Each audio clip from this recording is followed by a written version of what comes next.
Sahana Bhavatu Sahano Bhunaktu Saha Viryam Karavavahai Tejasvinavadhitamastu ma vidvishavahai. Om Shanti Shanti Shanti. Drg-Drśya-Viveka. The verse I'll start chanting today is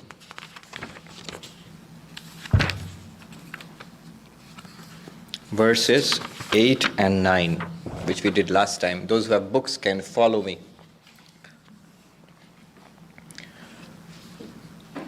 Aham karasya tadatmyam, aham karasya tadatmyam, chichhaya deha sakshibhi, chichhaya deha sakshibhi, sahajam karmajam bhranti, sahajam karmajam bhranti, janyam cha trividham kramat, janyam cha trividham kramat, sambandhino sator nasti, sambandhino sator nasti, nivritti sahajasyatu, nivritti sahajasyatu, karmakshayat prabodhacha, karmakshayat prabodhacha, nivartete kramadubhe, nivartete kramadubhe.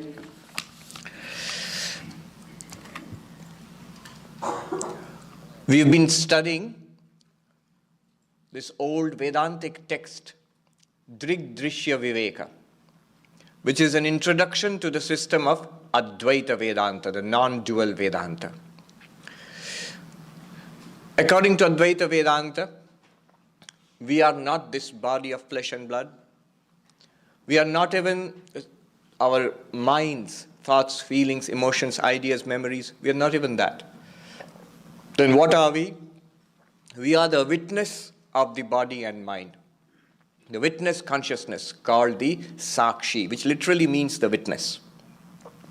So we are the witness consciousness ever shining upon the mind, and through the mind working on the body, and through the body and mind experiencing this universe and interacting with this universe. But we are not the body nor the mind. Just as much as I am not this scarf or the shirt. So just as we are not our clothes, the body and mind are coverings for our true nature, which is pure consciousness. And what is this pure consciousness, and how are we to appreciate, grasp, understand this? This we saw in the first class, in the very beginning, the very first verse. Now we have this pure consciousness shining on the mirror of the mind. And just as if I put a mirror in front of me, my face will be reflected in the mirror. Similarly, we, the pure consciousness, the witness consciousness is reflected in the mirror of the mind. And this is the awareness which we all experience all the time. Right now, feel it, the sentience, the awareness, the consciousness which we feel all the time. We are conscious. We feel it inside us, in our minds. That consciousness is a reflection of the pure consciousness or the witness consciousness which you really are. This face which I see always in the mirror is a reflection of my true face, which I do not see. I see only that face. And this reflected consciousness is our individual existence. In terms of conventional religion, when you read in the Bible, God made man in his image. God, the pure consciousness, reflected as the reflected consciousness in the mirror of the mind, that is the image of pure consciousness, as much as the reflected face in the mirror is the image of my real face. God made man in his own image. The reflected consciousness is us. It's the subtlest idea that we can get out ourselves. Think about it. Physical body, flesh and blood, the nervous system, our memories, our ideas, our thoughts, Deeper than that, the blankness of deep sleep, the consciousness that we perceive in ourselves is that reflected consciousness. And if you identify yourself with that, then you are an individual human being. What Vedanta tells you is, that is the reflection of your true nature. I am not the reflected face. I've gotten into the habit of thinking of myself as the reflected face. What is the problem with the reflected face? The problem is this. Every problem of the mirror becomes a problem of the reflected face. Mirror is dirty, the reflected face feels, I am dirty. And the mirror is polished, the reflected face feels, oh, I am so shiny today. I am neither dirty nor shiny. It's a reflection, and the reflection depends on the reflecting medium. The reflecting medium is the mirror. Whatever the conditions of the mirror, that will be the condition of the reflected face.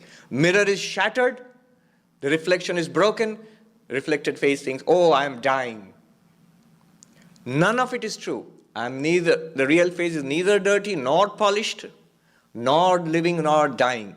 It's a reflection which says all that. So all the problems of the mirror becomes the problems of the reflected face. All the problems of the mind and the physical body and in connection with the external world, all of that becomes my problem once I identify myself with the reflected consciousness in my mind.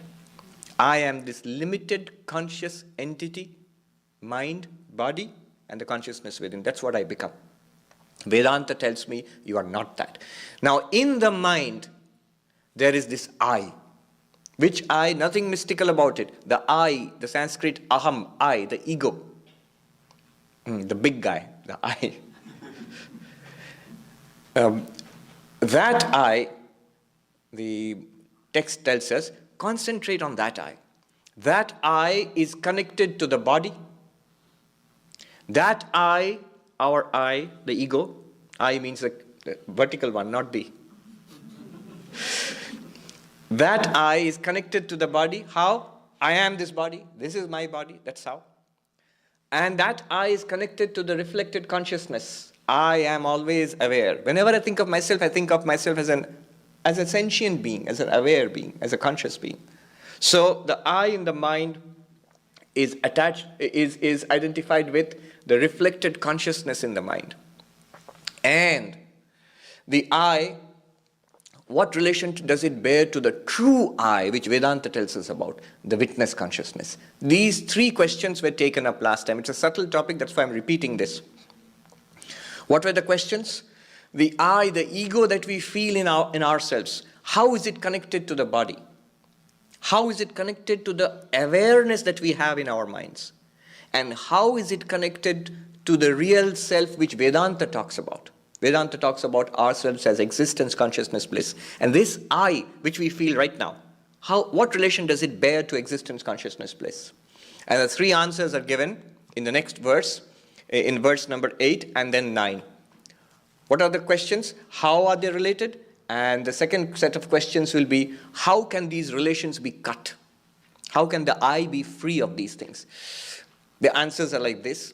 The I is related to the body. In all of us, the I is related to the body by karma. This body has been worked up by my past karma. As long as this karma, which is giving results in this life, called prarabdha karma, karma which has begun to give results, as long as this karma is giving results, this body will live. And the body dies when the karma gives out. That portion of my karma, accumulated karma, gives away, and the body dies. Up to that point, up to the death of the body, the I in the body is related to the body. The I in the body is related to the body. Even the greatest saint, Ramakrishna Paramahansa, he says, my hand is broken. Whose hand? The body. So the body, the hand is broken. So he says, my hand is broken. Can you tell me what I can do about it? Why does my hand get broken? So that's one usage. There's also another usage which makes a difference between Ramakrishna Paramahansa and the rest of us, which we shall see little later. So I am related to this body. You can't help it. Second, I is related to consciousness, the reflected consciousness. How? He says it's natural. Natural relationship. What do you mean by natural relationship? The reflected face in the mirror and the mirror, they have a natural relationship. Whenever I put a mirror in front of my face will be reflected in the mirror. There will be a reflection. You can't help it. Mirror will give you a reflection. And what is the relationship between the mirror and the reflected face? It's natural. As long as the mirror is there, the reflected face is there. If the reflected face is there, it means that the mirror is there. Similarly, the I and consciousness, reflected consciousness. Whenever the mind throws up an I function, I exist. And that will always be a sentient I, conscious I. Because you, the pure consciousness, witness consciousness, you are shining upon your mind. So the I feeling in the mind will always appear as a shining I. When will they go? When the mind stops functioning, when you turn the mirror and put it down, face down, there will be no reflection. Similarly, in deep sleep, when the mind shuts down, there is no I feeling. There is no I feeling. We do not feel I am sleeping. Then you are not sleeping.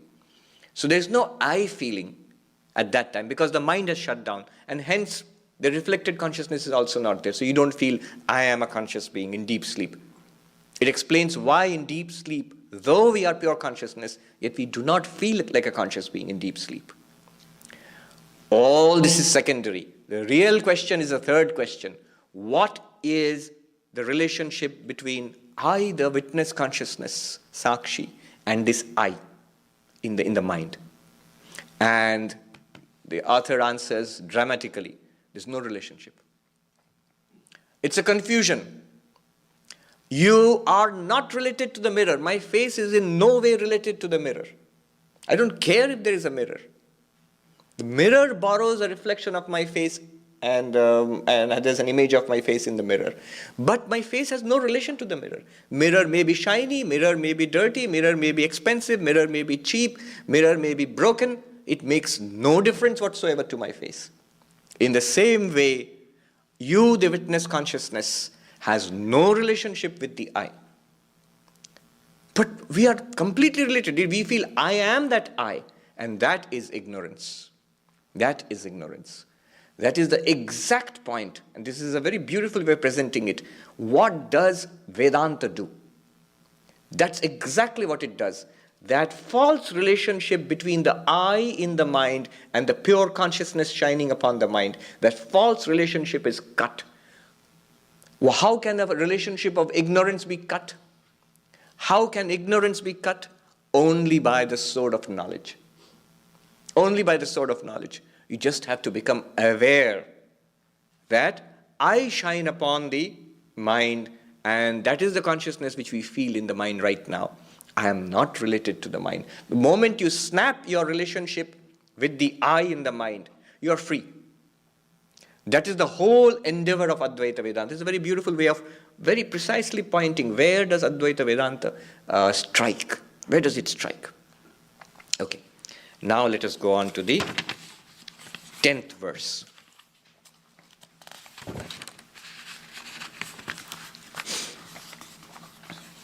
First the Sanskrit, then I'll explain, and then I'll explain the Sanskrit too.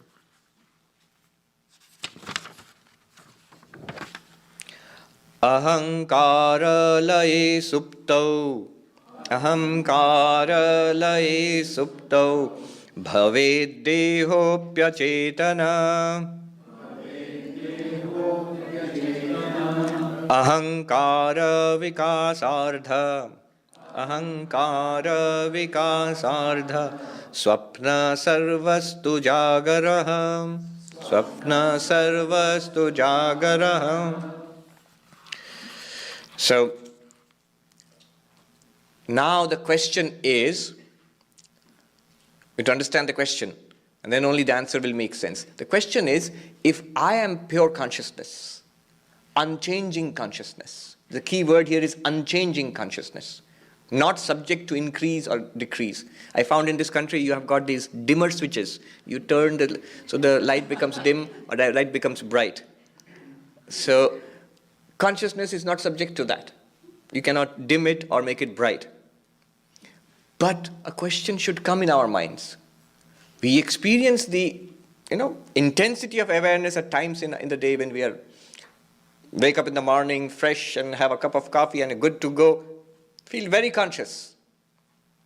And when you come back at night and you're ready for bedtime, you just can't keep your eyes open, about to go to bed, or sitting in the Vedanta class, that also happens. You don't feel all that conscious. You don't feel all that conscious. And in dreaming, you feel a different kind of consciousness. And in deep sleep, you don't feel consciousness at all. We don't feel any consciousness. How can you say that we are constant, unchanging consciousness? This is the question. How do you explain this variation in our intensity of consciousness that we feel when we are wide awake, when we are sleepy, or dreaming, or in deep sleep? There seems to be so much variation in our states of consciousness. And the answer is given here. The answer is this. Consciousness remains the same. It is changes in the mind which cause the reflected consciousness to appear bright sometimes, and sometimes dim, and sometimes not there at all. It is changes in the mind. The mind, when it is awake and fully functioning, we feel, I am conscious. I am awake, ready for anything. When the mind is tired, exhausted, we feel bored, sleepy, not so conscious, not so aware. And when the mind shuts down in deep sleep, we don't feel conscious at all. It's like a mirror. When it is bright and polished, you can see a very clear reflection of your face. When it is foggy, you see only a vague outline of your face. And when it's turned down, you don't see any reflection of your face at all. But the face remains exactly the same.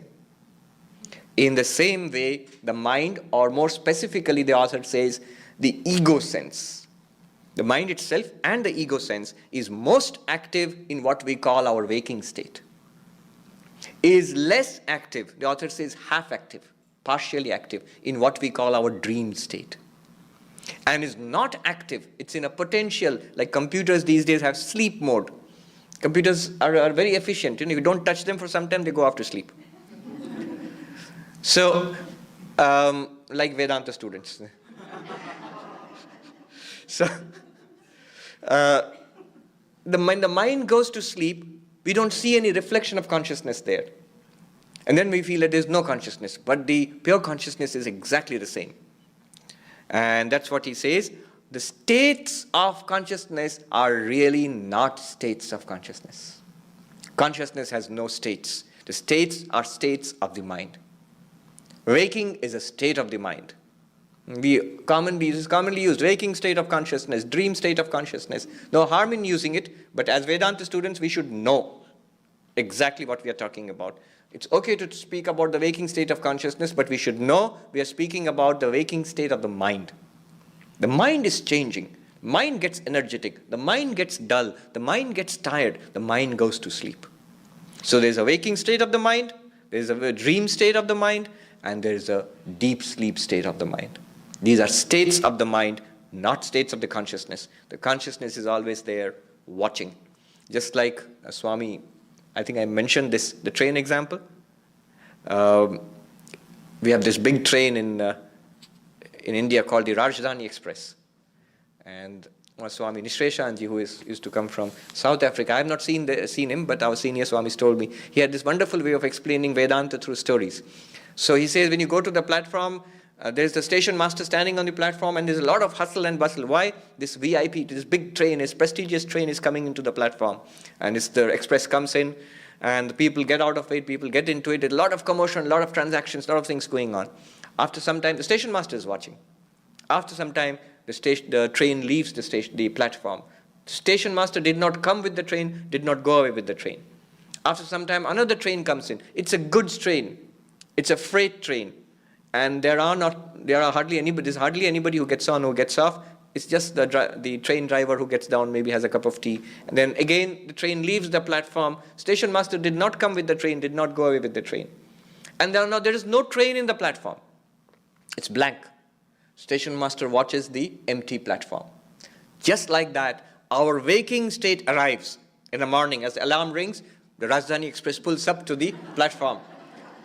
So much activity. You have to get up and you have to get ready and go to office or and get the kids ready for taking them to school. And you have a mortgage and you have taxes and you have expectations. Today is the day I get my salary or I get my promotion. Today is the day then I'm looking forward to that donut or coffee in Starbucks on the way to. It's the Rajdhani Express. So many people, good and bad, and it's your life. Rajdhani Express. Come back in the evening. And at night, lie down to sleep. Rajdhani Express departs the platform. The waking world disappears. And in its place comes a vague dream world. The goods train pulls up. Not so much happening, not so clear and bright. You are the watcher. And then the goods train pulls out. The dream also disappears. Nothing. You are the watcher of that nothing too. You exist. But you are not that body. You are not the mind also. The mind also has shut down. You are still there. Not you as Mr. or Mrs. So-and-so. Mr. and Mrs. So-and-so is the identity of the body. Not you as the individual jiva with knowledge, memories, feelings, desires, expectations. That is the subtle body inside. Even that has shut down. You are the pure consciousness which you always were. So, look at the verse. Ahankara laye supto, in deep sleep, when the ego sense shuts down. Bhave deho apyachetana. The mind shuts down and the body also shuts down. And you go into deep sleep. It's a function of the mind, the ahankara specifically, that shuts down. Consciousness is still there. Ahankara vikasartha swapna. When the ego sense and the mind start working partially, dreams come up. Body is still lying there, but the dreams come up. We inhabit a dream world and we have a dream body. And when the ahankara, the mind with the ego, becomes fully active, sarvastu jagaraha. When it's fully active, you have a waking state. And this is what you experience. These are states of the mind, not states of consciousness. Okay. 11th verse. How do the dream and the waking states take place? Because in deep sleep, it's shut down. But dreams and waking, how do they take place? There is an explanation. 11th verse. Antah karana vrittishcha chitechhayaikyamagata Tichayaikyamagata Vasana kalpayet swapne Bodhe akshair vishayan bahi. The mechanism of our waking experiences and our dream experience. What it says is, when the ego starts functioning, consciousness reflected upon the ego, and we become a conscious, limited individual, I. Chiti chaya ekyam agata. When the reflected consciousness becomes identified with the active ego. Then what happens? In dream state, the mind has lots of impressions gathered from the waking state. What we have seen, what we have heard, what we have done, all those things are there. Memories are there. They are used to make a movie, a film. So we watch a film. That's dream. And in the waking state, when the ego becomes even more active, body gets consciousness. And we wake up. Consciousness spreads up to the body. And we wake up and we use our sense organs and motor organs to sense and act and interact with the external world. That's our waking state. What's the dream state? Mind shut down. Consciousness as it is. That's a deep sleep state. What's the dream state? Mind starts working partially, the ego is partially active, and consciousness reflected on the ego starts using the memories, the stuff stored on the memory chips of your camera to make a movie out of it, and watches the movie.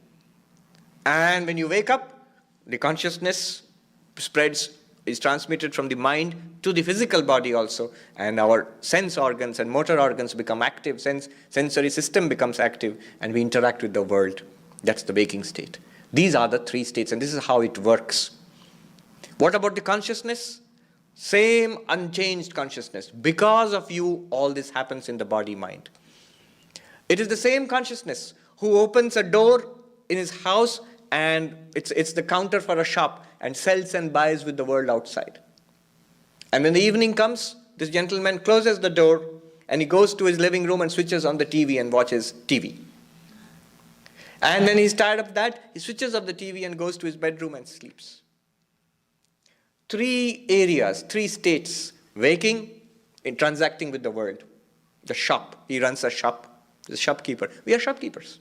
We transact, we buy and sell with the world. We transact with the world. We take in sense inputs from the world. We see, we hear, we smell, we taste, we touch. And we act, we speak, we walk, we catch hold of something, we do things with our physical body. So this is buying and selling with the world. It is our waking state. And then when we shut this down, we retreat into the living room of our minds, and we switch on the TV and of dreams and watch it for some time. When the mind is also switched off, the TV is switched off, we retreat into a deep sleep state.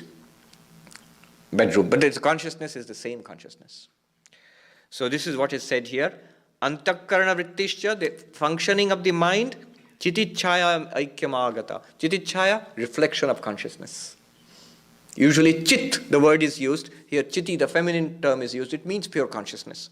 So the pure consciousness reflected in the mind, what happens? Uses vasana kalpayet swapne. Vasana, impressions, the recordings in our mind. They generate dreams.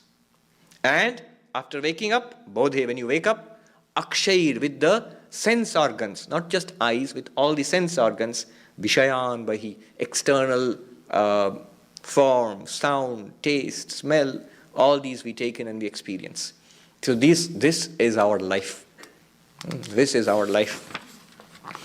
The Panchadashi, probably the work of the same author, Vidyaranya Swami, who lived in a place near Mysore, in Karnataka.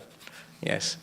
So there he extends this idea further. He says, this is the story of your day. Which day? Every day.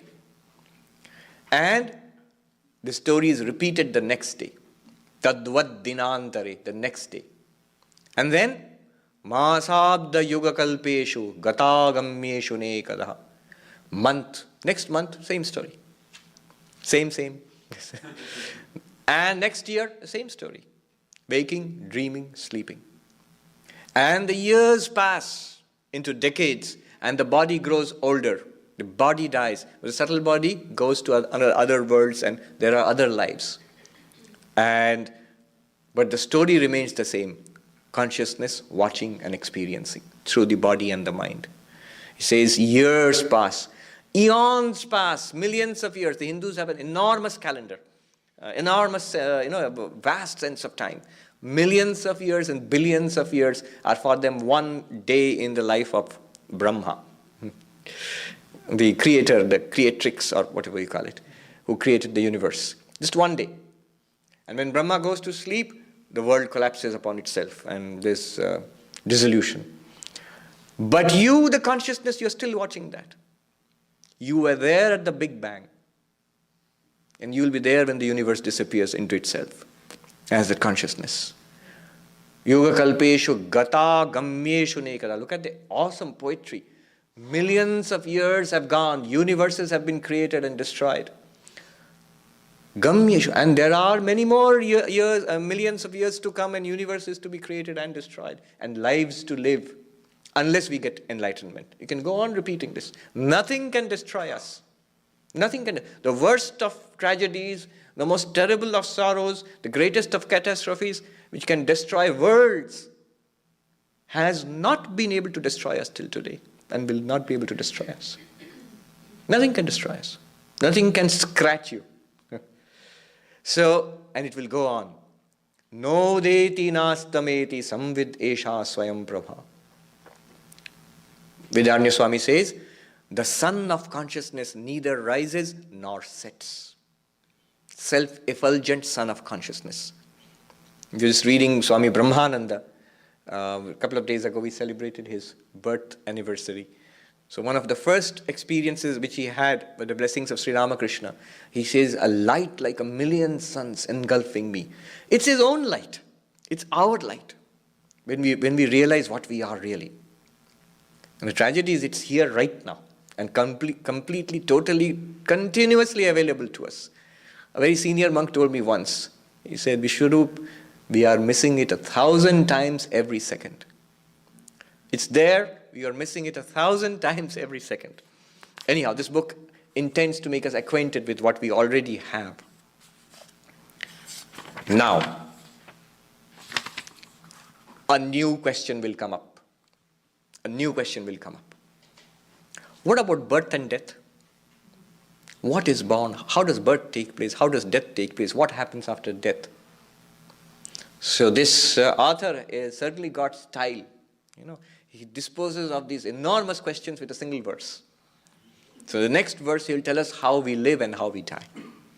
How life after life comes and goes. What happens exactly he'll tell us in the next verse. 12th verse. Mano hankrityupadanam Mano ahankrityupadanam Lingam ekam jadatmakam Avasthatrayam anveti Jayate mriyate tatha. It is the subtle body. Remember, the Hindu view of the human personality is trichotomous. Physical body, and we reflect inwards a subtle body, and beyond that, I'm not talking about the causal body here, we are beyond that, our true reality, pure consciousness. Trichotomous view. Really we are pure consciousness, and because of our ignorance, we are identified with these two other bodies, this physical body and the subtle body dwelling in this physical body at present. Now, what is birth and what is death? Birth is when the subtle body with which we are associated, when it comes and takes up residence in the mother's womb, in the child which is conceived. That is birth, and then the child is born. So a physical body is created, and I take up residence in it. That is birth. And this physical body dies, I leave this physical body and go to other worlds and other lives. That is death. So birth and death are not of the pure consciousness as such. The pure consciousness is completely unaffected. Birth and death are experienced and are relevant to the subtle body.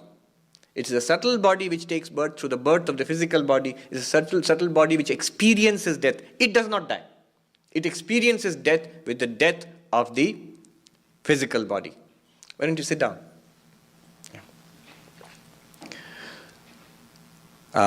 So, physical bodies are born and physical bodies die. And the subtle body goes from body to body. The subtle body is called, with the consciousness, the subtle body is called the jiva, the individual. Pure consciousness itself is Brahman. But the pure consciousness limited by one subtle body is one jiva. So how many jivas? As many subtle bodies. And this subtle body, what is it constituted of? This subtle body has what we call three aspects. Three aspects. The vital sheath called pranamaya kosha. The vital sheath.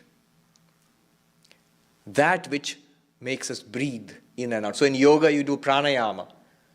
It's an effort to control the prana by controlling the breathing. Breathing itself is not prana. It's due to prana.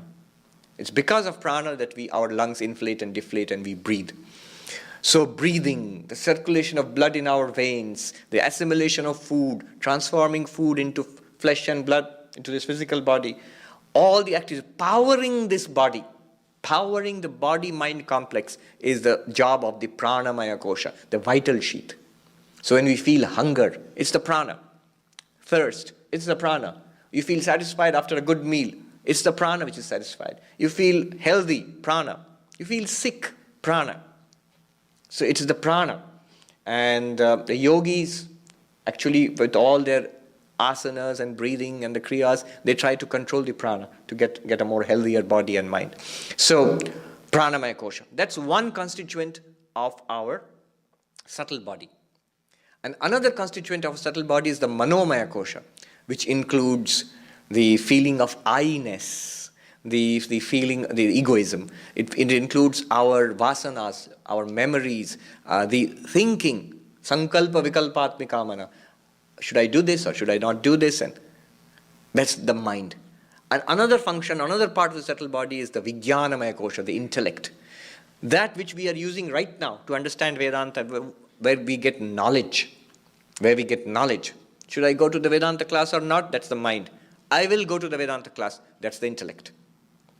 Right? So, the determinative function, which is, that's the definition given in Vedanta.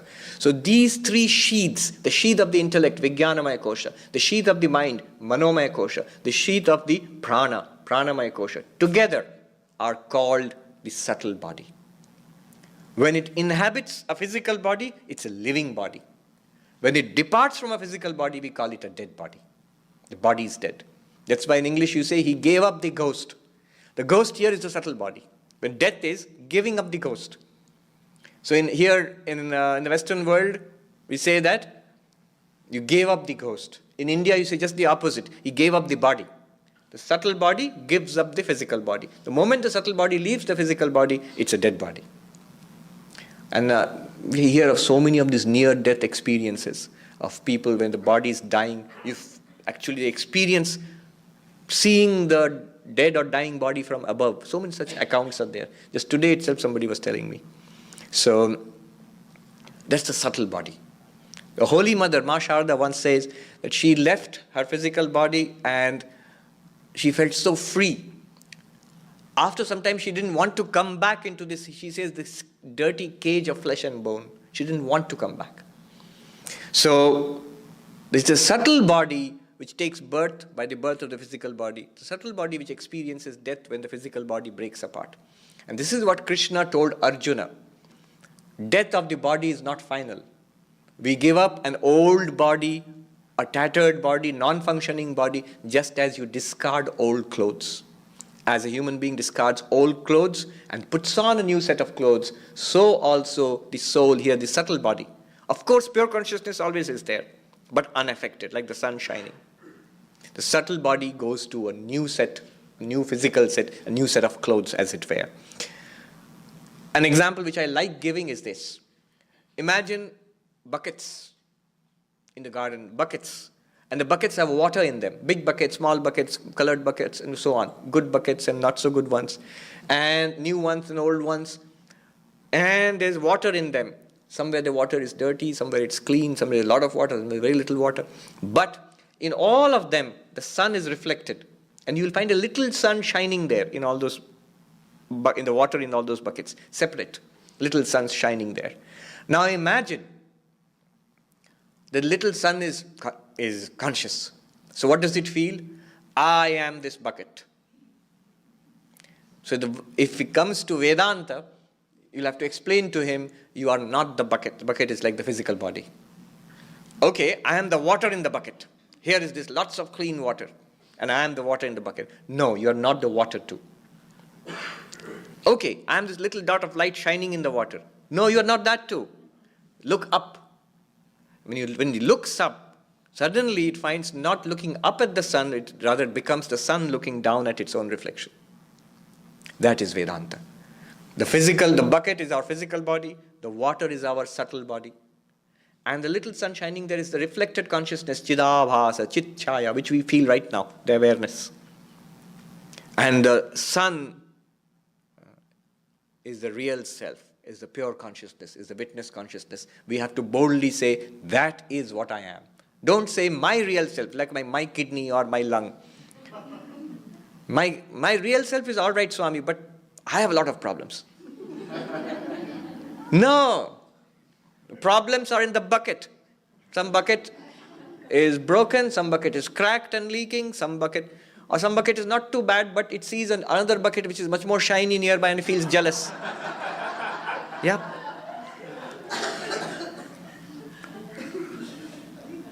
So, with not the bucket, not even the water. So somewhere the water is very clean, Ganges water, and feels I am holy, I am the holy water. And somewhere else it's mixed with maybe alcohol or something and it feels I am dirty. Or something, or drain water, sewage water, I am dirty. But in both cases, you are not affected by the water. You are the light shining in that. Even the sunlight shining in that water is not affected by the water. But whether it's holy water or dirty water or more water, some have Mensa level, super genius, the subtle body. Some may be dull. Dullness and being a genius are qualities of the water, of the subtle body, not of the consciousness reflected in them. So, we have to be, that little son has to be told that you are not the bucket, you are not the water. When the bucket develops a leak, what does the gardener do? The gardener picks up the leaking bucket and pours the water into another new bucket. And when the water is poured into another bucket, the little reflected sun in the water travels with it and goes into the new bucket. And the old bucket is thrown away, recycled. Yeah, God recycles. Really, everything is recycled again. So now that little son in the new bucket says, okay, I am born again. So here's my body. Of course, it doesn't remember, but so now it has a new body. But all the while, the real son is unaffected. Another interesting thing, the little son in each bucket cannot identify. For it, the other buckets are different individuals. Here are other people, different minds, different little suns shining in each bucket. But when the little sun realizes its oneness, it realizes that I am the real sun shining in that bucket as little sun, it will also realize I am the real sun shining in all buckets as the little sun in all these buckets. I am the consciousness in everything. So I alone shine as an existence in everything. Krishna says to Arjuna in the Gita, Kshetragyam chapi mam vidhi sarva kshetreshu bharata. O Arjuna, know me alone to be the consciousness in the minds of all living beings. I am the one consciousness. Know me alone to be the little sun in all these buckets. He tells Arjuna. So it is the mind which is born. It is the mind which experiences. The mind experiences birth with the birth of the body. The mind experiences death with the death of the body. The mind experiences transmigration from one body to another body. Will this always go on? It has a stop. It will come to a stop. When the mature mind does not want this game anymore and wants the game of life to stop. In the evening of not a physical life, in the evening of our lives as souls, in the evening of a soul, it feels that the need has come to stop. Is there something beyond this? The little son searches for the real sun then. And that's when you come to the Vedanta class. Yes, they say it's a sign of a mature soul to seek spiritual knowledge. I was just thinking, Vedanta does not push itself forward, does not advertise itself and push itself forward. Vedanta waits until you feel a need for it. What good is it? What good will it do?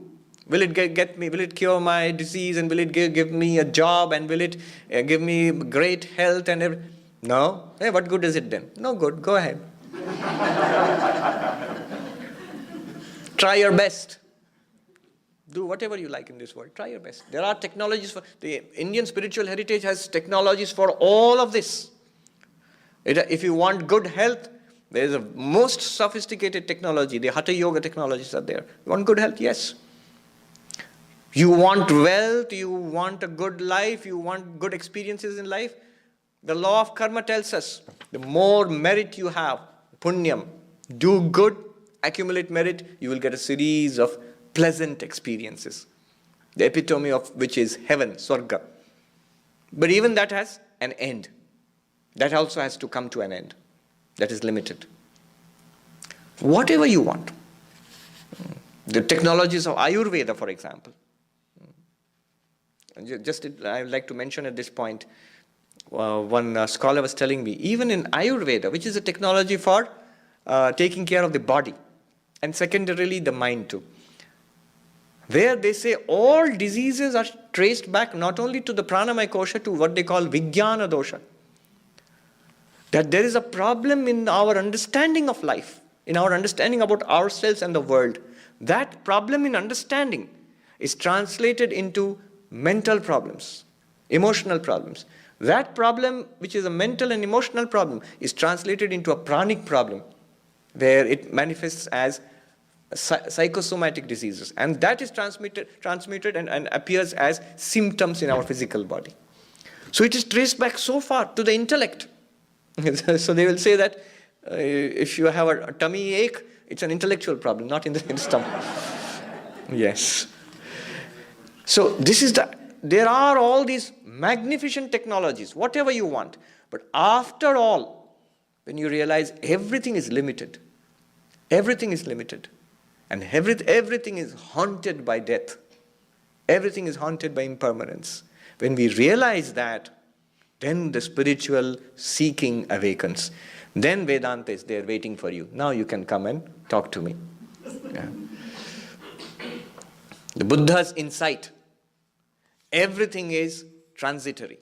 Anityam, anityam, sarvam anityam. At this point, if you say, doesn't matter if it's transitory. If it lasts for a while, I don't need a cookie to last for years. It'll be rotten. I just need it to last enough for me to put it in my mouth. It's good enough. Then Buddha says, go ahead and have a cookie. And you'll get the consequences of that too.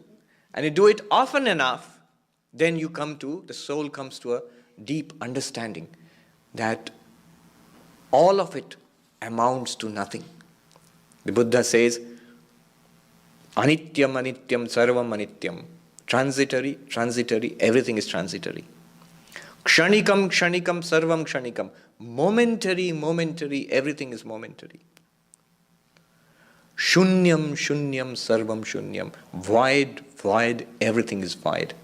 And hence, dukkham, sarvam dukkham. Suffering, everything is suffering. Suffering is suffering, and pleasure is also suffering. You will say, what a spoiled sport.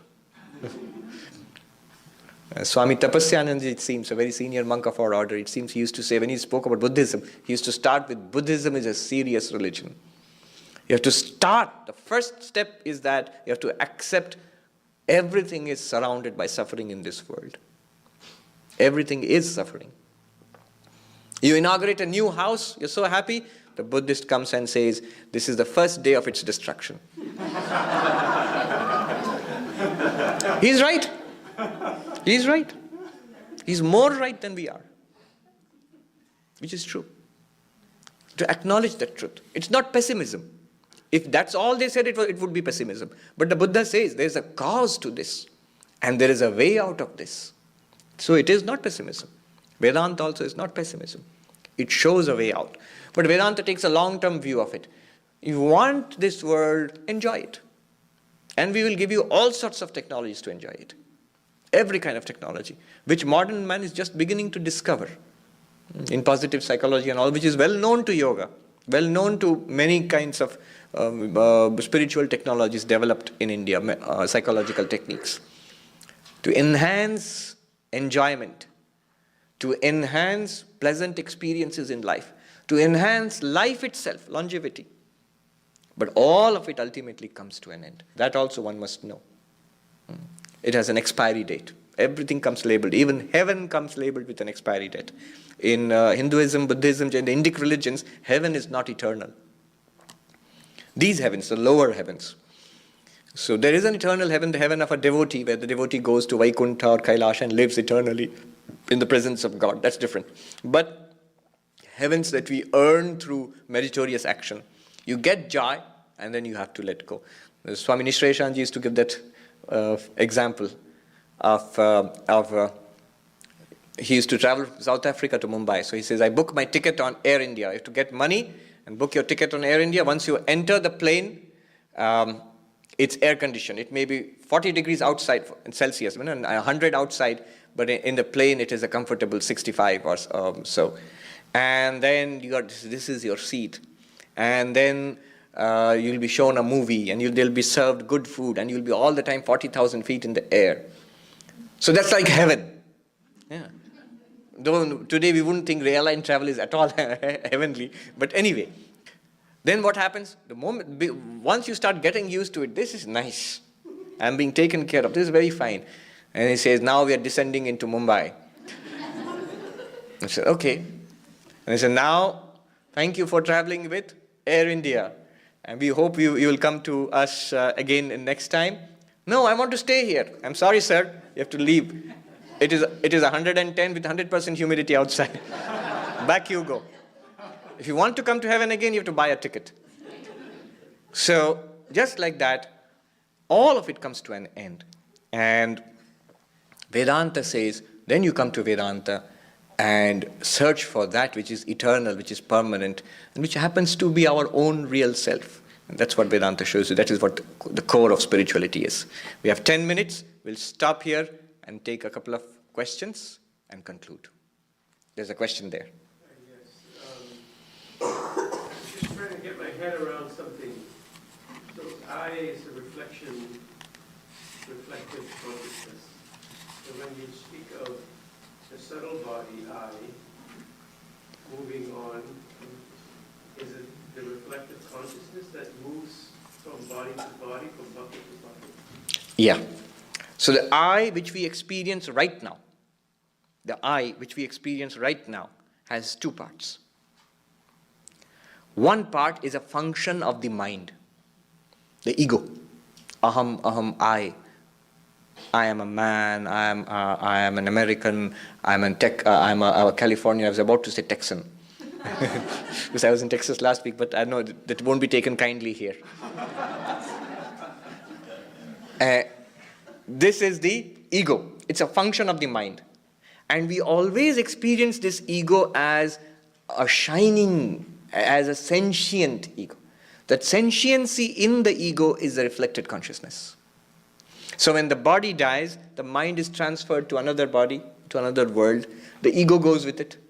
And the reflected consciousness, the sentiency, travels with it. But the pure consciousness does not travel. It is. Always. It pervades everything. It is eternal. It is omnipresent. Unchanging. Yeah. Does that answer your question? So is it the same ego? It is the same ego. Same ego in each mind. Each mind has its function as an ego. The I. So When this I that experiences this presence here leaves this presence, this body, yeah. then the experience of aham, I, Yes. is continued in this In another body, but it will carry with itself all the experiences which it had in this body as stored up memories. It may not be able to recall. How much can we recall of our own, say, babyhood? Maybe at the most 1 or 2 memories. What did you have for dinner yesterday at this time? Well, you can tell me. Last week? To scratch. Last year? Impossible. When you were 2 years old? So what experiences did I have in my past life?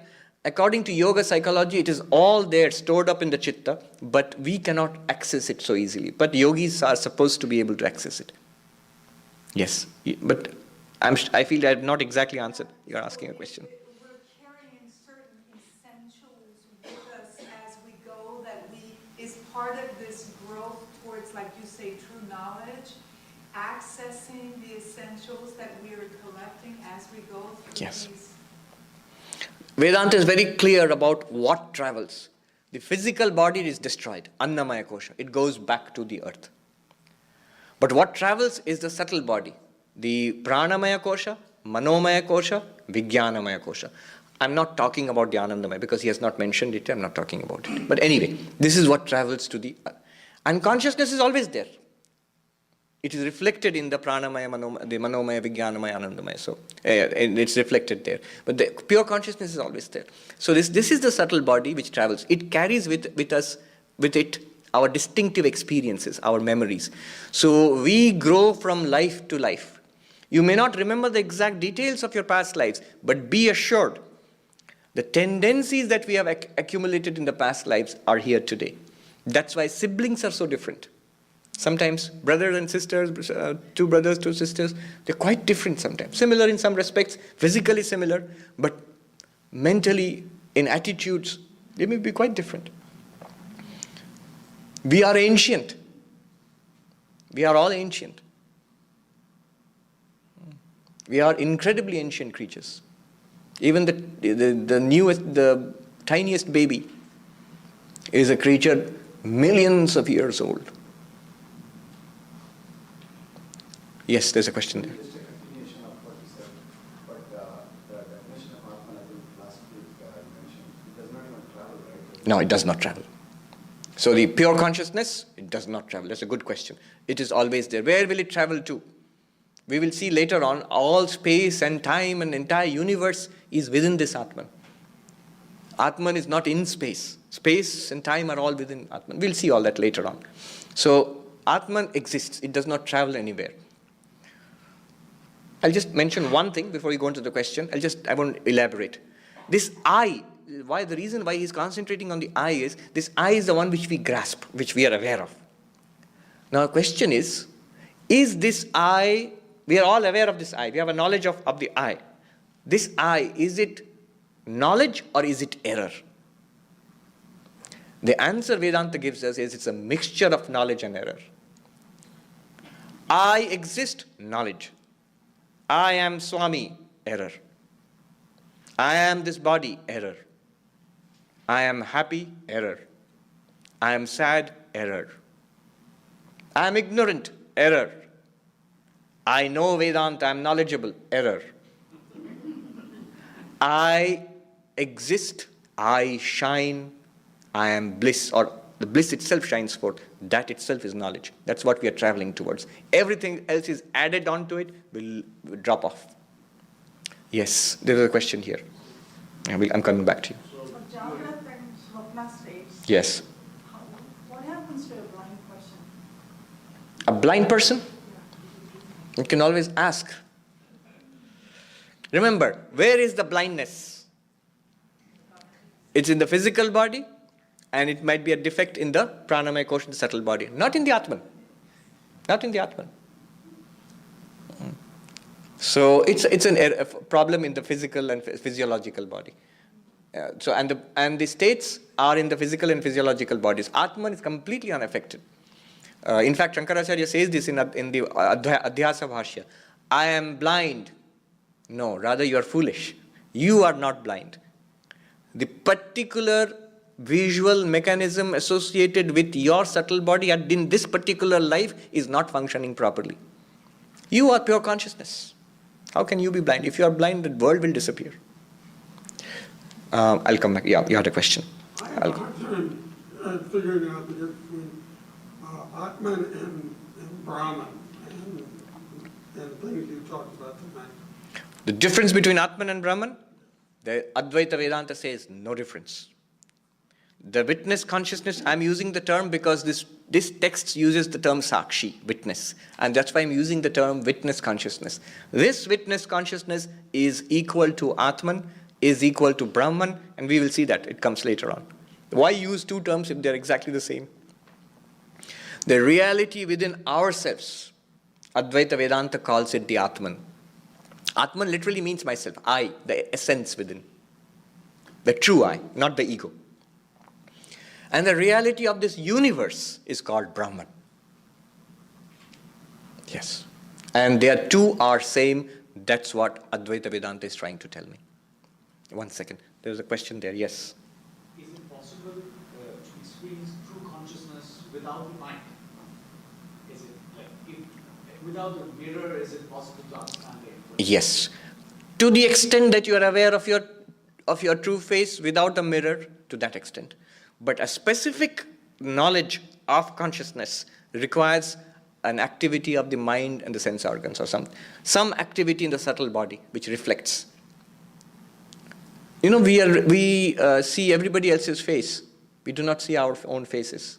There's a beautiful story in Kashmir Shaivism where a devotee of Shiva meditated long, and finally in a dream Shiva came to him. And the devotee said that, Oh Lord, I wanted to see you, but I can't see you.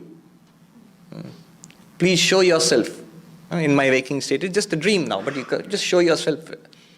And Shiva said, all right, tomorrow I shall appear to you. How? Look for the man with no head. And when he woke up, he looked, everybody has a head. No head.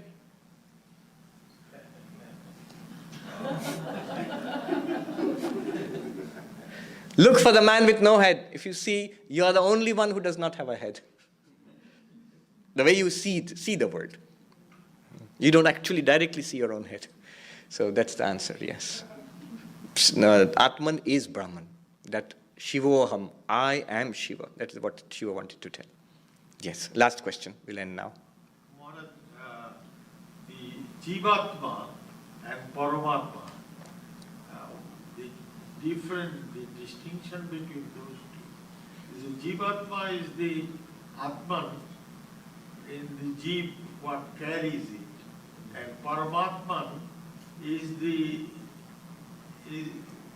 how does it Differ. I'll give you the precise answer in Vedanta. Jivatman, do you remember what I began the talk with? Your face reflected in the mirror is a reflected face. The pure consciousness shining in your mind is a reflected consciousness. God created man in his own image.